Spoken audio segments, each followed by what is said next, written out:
I'm Bryan Mullins, and this is Balls Out Physics, Episode 2, The Gravitational Constant. Before I begin, I really want to thank everybody who commented on the first episode.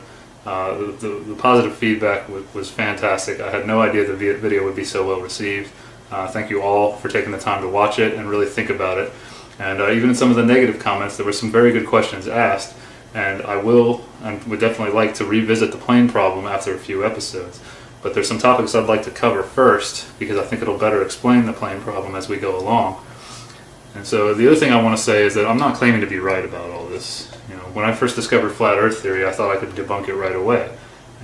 But the problem was I couldn't. I realized that there were some very good points being brought up by the flat Earth community, and that's why I started this series, because I'm really asking for help here. I can't explain these things, and I've got a pretty strong physics background. I took 2 physics courses in high school and then a bunch in college to get my degree, and maybe I'm missing something, maybe I'm not. But one of my favorite sayings in the engineering world is, you learn 10 times more from your mistakes than you do from your success. This is what we always tell rookie engineers. This is what they told me. Don't worry about making mistakes. Don't worry about being wrong, because when you are wrong or you do make a mistake, you want to find out why. And on the way to finding out why, you learn a ton. So never be afraid to be wrong, because you can learn from it. And no one on this earth who has ever lived on this earth has ever been right all the time. All the time. It's never going to happen, and it's never happened. So accept it. Learn from it. So anyway, this episode is mainly about gravity, but it's about the gravitational constant in the gravity equation. However, to get there, we need to start with some basic physics. And so I've set up a problem here with the Earth, represented by this blue ball, and me, or any other man or woman, standing on the Earth, and how we determine the weight of that person, okay? Or the force of gravity acting on that person. Weight and the force of gravity are actually the same, or at least that's the accepted belief in physics. Weight is actually caused by the force of gravity of the Earth pulling down on the object, in this case, the person. And so the bread and butter physics equation up here, one of the first equations you learn in Physics 1 is force is equal to mass times acceleration. This is what Newton based all of his 3 laws of motion on. And since his boy Copernicus, 150 years prior, had come up with the solar system, he knew that he needed to come up with an equation that would not only work on Earth, but would work throughout the universe. Okay? And so what this equation says is that the force acting on an object is equal to the mass of that object multiplied by the acceleration that the object is experiencing. Okay? And mass is defined as the amount of matter in an object. And in Physics 1, they hammer into your head that mass is the same throughout the universe. Only weight changes, because the gravity on each planet can change. The gravity on the moon is less than it is on Earth. It's supposed to be about 1/6 of what it is on Earth. And so I was taking physics, and I had just taken chemistry, or I was taking it at the same time, I can't remember, but I immediately thought about the fact in the lab we were weighing things in terms of grams. And in the metric system, grams and kilograms are actually units of mass. But to determine mass, we actually weigh it, or weigh an object, and we say this is how massive it is. And so I thought to myself, well, if that's the case, if I took that same scale up to the moon, it would definitely give me a different reading, because the force of gravity is less, and that's what's pulling the scale down, right? So how can that be? How can mass be the same throughout the universe? Does that mean we would have to calibrate our scales to work on the moon so that they show the same mass that we get on the Earth? Or do we use a conversion factor instead? Or how does that work? Does that mean that just all mass in the universe is actually defined on Earth? I don't know. I never really got that, but at the time I had been in school for a long time. I was 18 years old and I was ready to get out and go make some money, so I didn't really ask too many questions. However, I always questioned that and I always thought about it, and I've talked about this with some other people, and there are a lot of people that say, yeah, that doesn't really make a whole lot of sense. But it's accepted in the physics world. So anyway, that's mass. Okay, the mass of an object, the amount of matter in an object. The acceleration is defined as any change in velocity. Okay, so velocity can be measured in miles per hour, as I did show in the first problem, or kilometers per hour, kilometers per second, meters per second, whatever. That's the rate of velocity. However, acceleration is defined as any change in velocity. So in this example, if I'm standing right here on this Earth, okay, I have a velocity. I'm moving with the Earth. As you remember in the first problem, we said I'm in Central Florida. My velocity is probably around 900 miles per hour, maybe a little less, somewhere between 850 and 900 miles per hour. Okay, but since the Earth, I'm supposed to be standing on an Earth that is rotating. This direction of that velocity is constantly changing. Okay, so when I get over here, this is exaggerated obviously, but now my velocity is pointing this way. So even though I'm standing at rest, because of this theory, I'm constantly accelerating because the direction of my velocity is constantly changing. And this will be better explained in the next episode when we talk about centrifugal force. So anyway, since weight and mass are different, weight is actually considered to be a force. This force of gravity, we have weight over here and weight here, weight is equal to the force of gravity pulling me down. Okay? So this equation can be rewritten, F equals ma can be written as weight is equal to mass times little g here. And little g is considered the acceleration due to gravity, or the acceleration at which things fall towards Earth. Now I posted a link in the description to a trailer for the BBC series episode 4, Human Universe, in which Professor Bryan Cox from the UK travels to the Glenn Research Center in Cleveland, Ohio to do an experiment with NASA's vacuum chamber. And in the experiment, they drop a clump of feathers and a bowling ball. And the first time they drop it when there's air in the chamber, the bowling ball obviously falls a lot faster than the clump of feathers. But when they remove all of the air from the vacuum chamber, both the feathers and the bowling ball fall at exactly the same rate. So what this little g says is that all objects accelerate towards Earth at the same rate unless there is some type of fluid preventing them from falling at that rate. And so the more dense something is, the faster it'll fall through the air. The less dense, the slower. It's just like in water. Something heavier or more dense, more massive will sink faster than something that's less massive or less dense. And if the density is actually less than water, it'll float. And the same with our air. That's how hot air balloons work. Or blimps with helium inside them, or balloons. That's why they float, because their density is less than that of air. But when you get rid of air or any fluid, everything falls at the same rate. And that's a really great episode. I highly recommend you watch it. It's very interesting to see. Okay, so that's weight. Okay, and weight or force in the metric system is measured in newtons.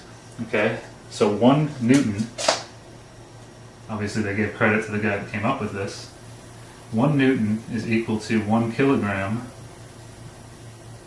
times acceleration due to gravity, or rate at which things accelerate towards Earth, which is 9.81 meters a second squared. So 1 squared. So 1 newton is equal to 9.81 kilograms times meters per second squared. Okay, remember that a newton is really equal to units of kilograms times meters per second squared. 1 is equal to 9.81. Okay.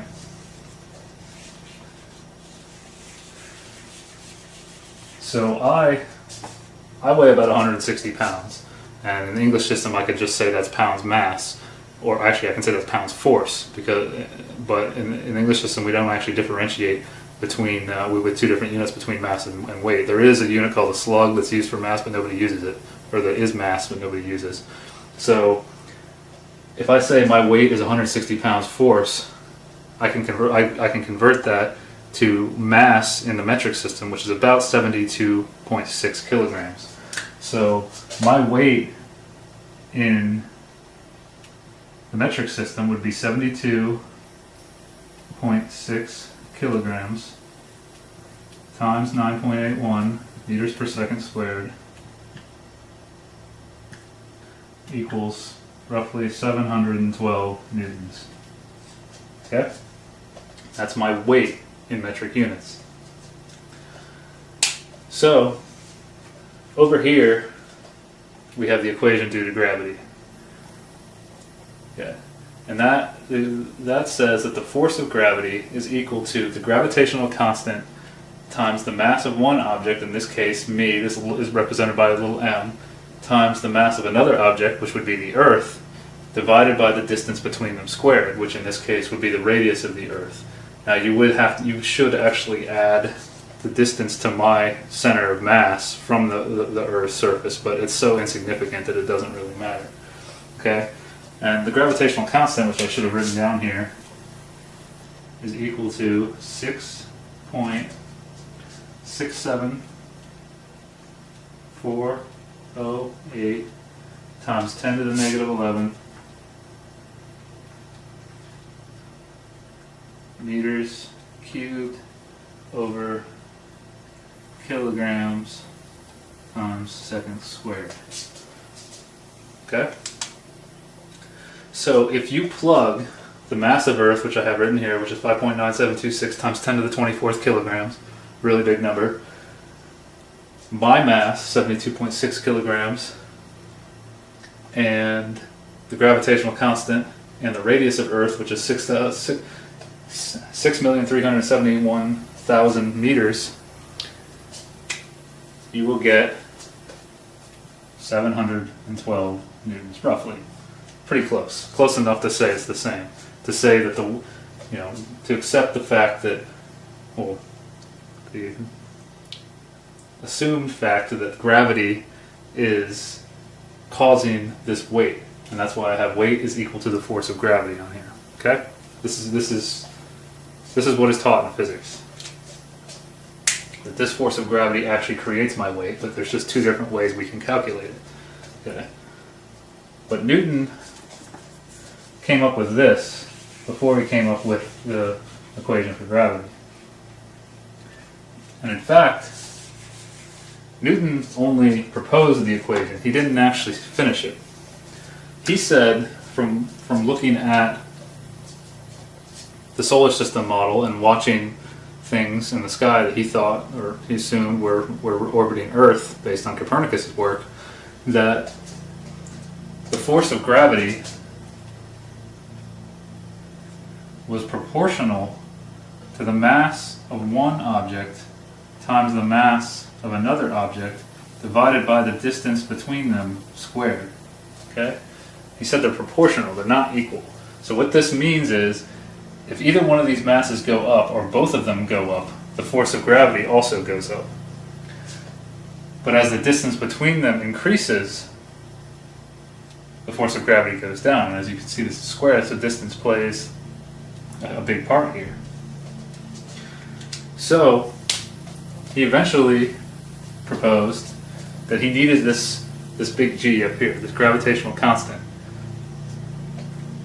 And he didn't know how to determine that, but he did know that the units would be what we have right here, meters cubed over kilograms times second. Now, he might not have been using the metric system now, I haven't actually looked into that, but he would have been using something similar, so I'm just going to assume that he used metric units. Because if you combine the units in this proportion right here, you would get, assuming the masses are measured in kilograms, you would get kilograms squared over meters squared.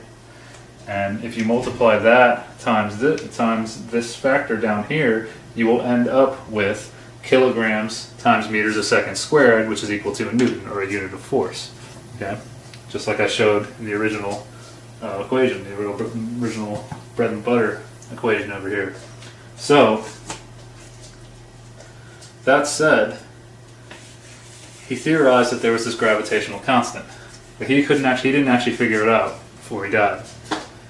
And it wasn't until a little over 100 years later, about 120, 130 years later, that a man named Henry Cavendish came along.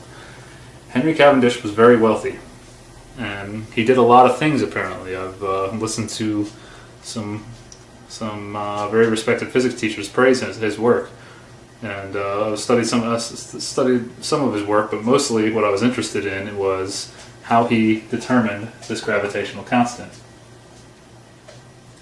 Okay.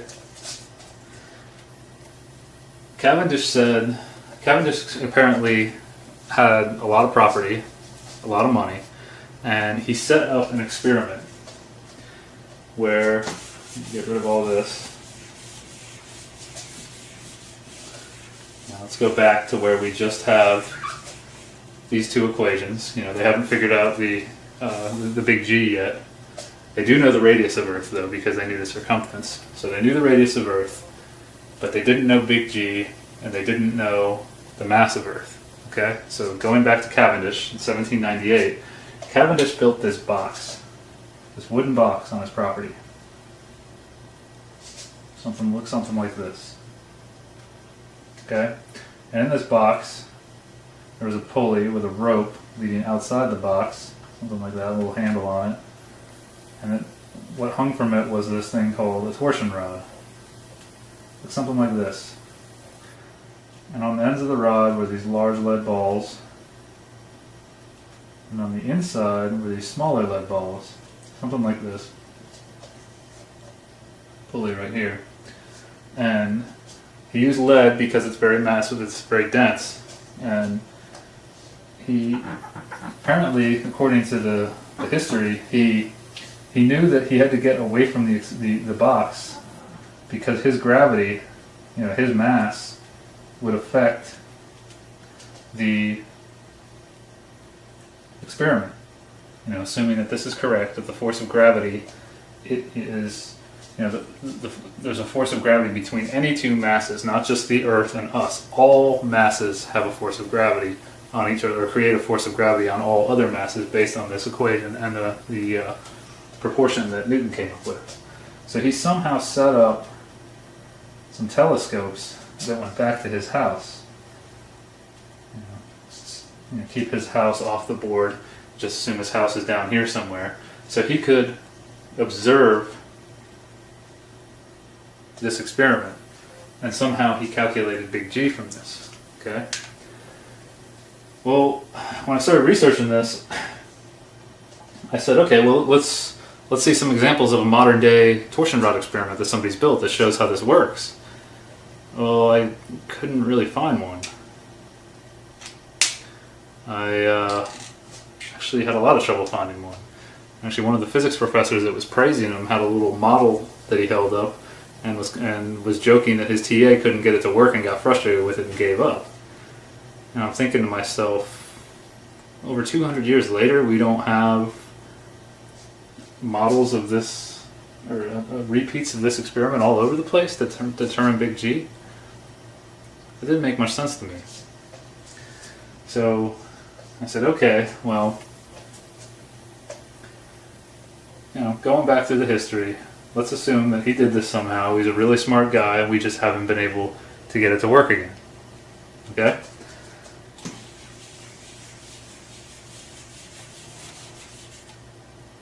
So Cavendish determined big G through that torsion rod experiment. Okay?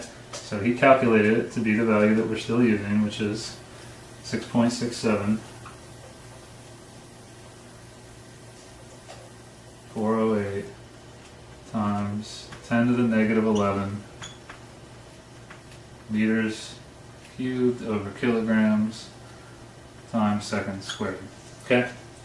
He determined that from that experiment. Let's assume that's correct. So now he must have been really excited because he knows what this big G is. He knows what his mass is, or any other mass of an object on Earth. He knows what the radius of Earth is. So he can set these two equations equal to each other. He knows that weight and the force of gravity are equal.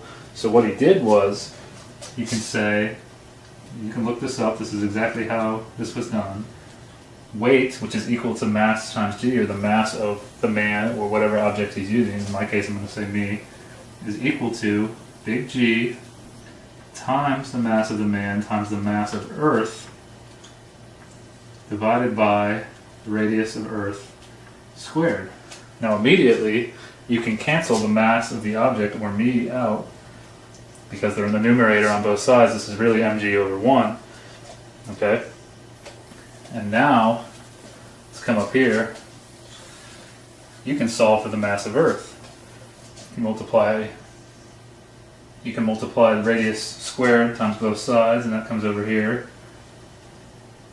Cancels on this side, and then you can divide by big G. So you get me, and this is basic algebra here, is equal to little g, the acceleration due to gravity, or the rate at which things accelerate towards Earth, times the radius of Earth squared divided by big G.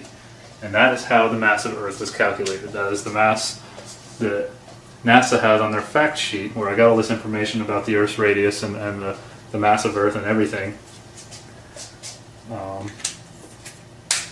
for this problem. Okay?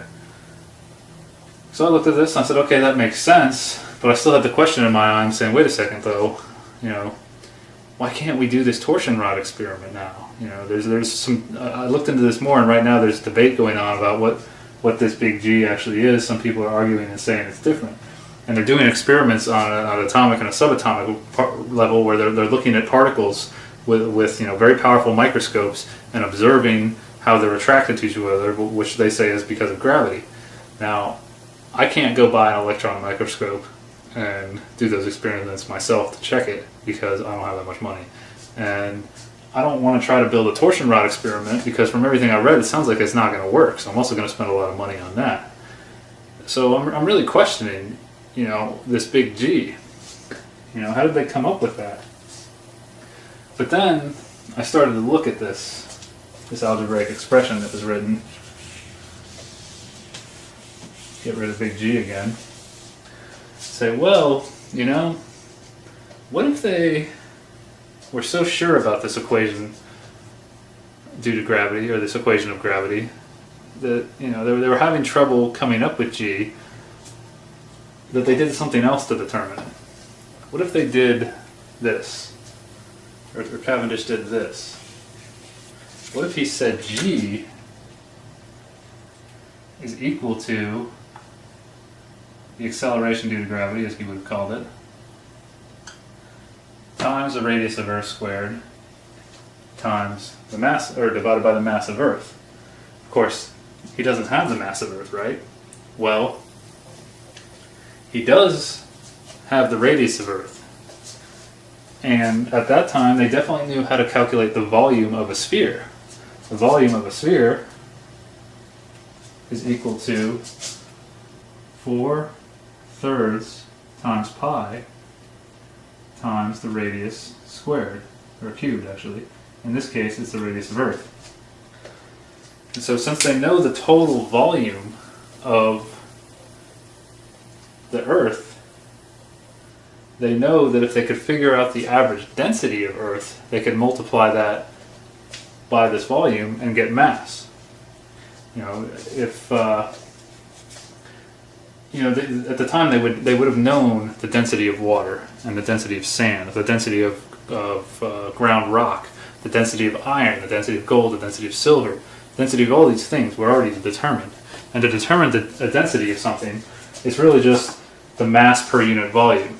For example, we'll call them rho. Call rho density. Rho water is equal to 1,000 kilograms per meter cubed. What that says is, in 1 cubic meter, if you have you have something that holds a cubic meter of water, it weighs 1,000 kilograms. If you have something that holds 2 cubic meters of water, you say the density of water 1,000 kilograms times 2 cubic meters. You see the cubic meters would cancel. You get 2,000 kilograms is how much it would weigh. Okay? So, you definitely know the density of water back then.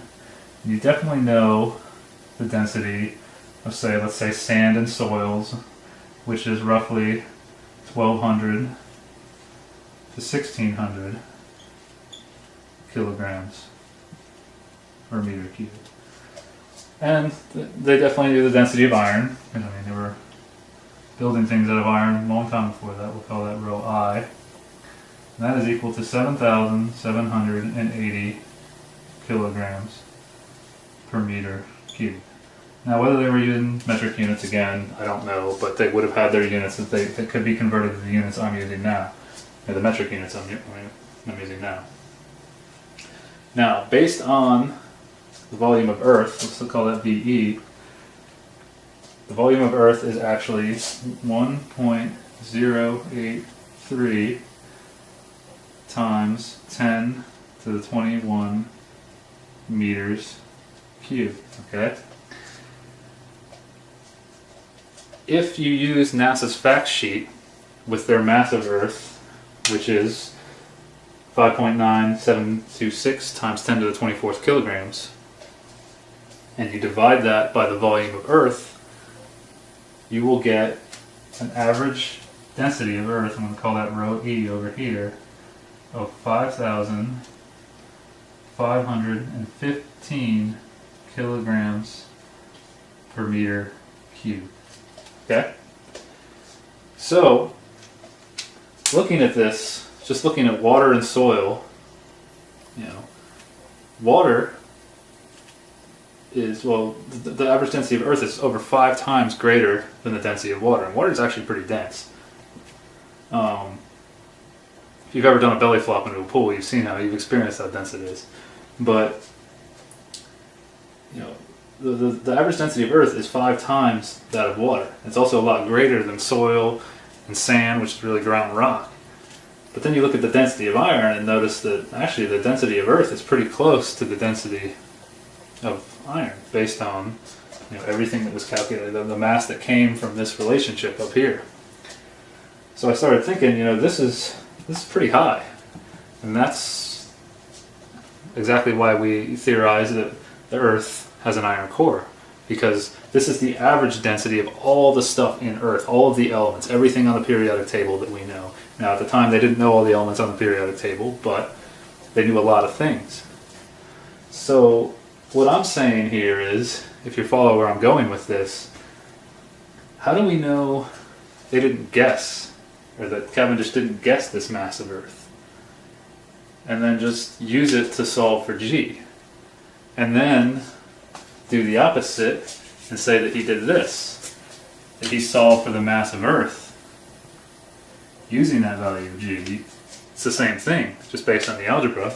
And then if you plug both of those values into this equation up here and use the mass of any object, whether it's a man, a horse, a carriage, anything, and use the radius of Earth, you're going to get a force that's equal to the weight you get for that same object if you just multiply the mass of that object's time the acceleration due to gravity, or the rate at which the acceleration at which things fall towards Earth. Seem far-fetched? I don't know. The fact that we can't really get this experiment to work, this torsion rod experiment to work, is perplexing. Very perplexing. We have to trust that they didn't do this. But what if they did? Our entire solar system model stems from this. Assuming that this is correct. Assuming that this big G, this gravitational constant, is correct. So, I don't know. I don't know what to think. But one thing I do know, based on my research, another thing I found out based on my research, is that Cavendish and Newton were both Freemasons. It's a very big club. And back then, the average person couldn't even write their own name. So people slowly were introduced to the sciences. More and more people were introduced to the sciences over the years, and it wasn't just the wealthy people over the years. And I know there's a symbol out there that a lot of people have been trying to figure out. Looks something like this.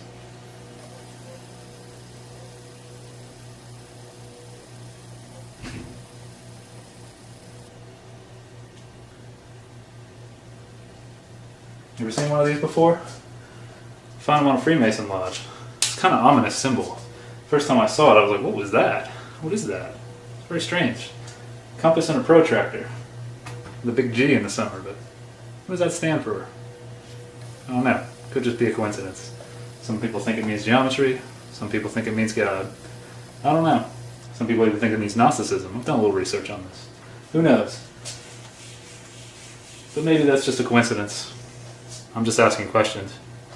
But in the next episode, we'll look at the relationship between this equation and the centripetal force equation and how it was used to develop our solar system. Till next time, peace.